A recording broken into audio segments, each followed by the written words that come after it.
为着要让学生会当更加了解家己的故乡，云林县中乡的青年农民甲国校合作，带这囡仔骑铁马踅社区，搁互囡仔靠土豆做芳，嘛是要透过活动，互囡仔认捌在地文化。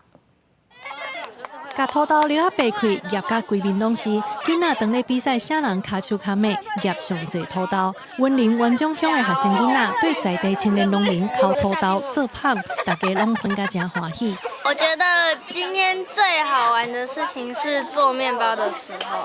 因为那个面包很软，然后可以做很多很多的东西。在教室里面上课就是做，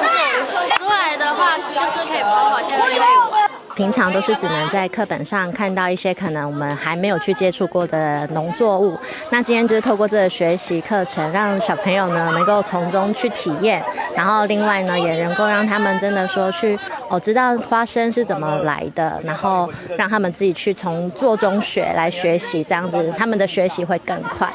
这是由云林县农会甲青年农民联谊会合办的计划，除了互囡仔烤土豆做芳以外，嘛带因骑铁马踅社区，认捌家乡的产业甲文史。 阮嘛是希望讲透过这个活动，甲咱在地的囡仔，带出来咱的学校，带因骑着铁马，咱会经过3个社区，会经过咱的鹿南、鹿北、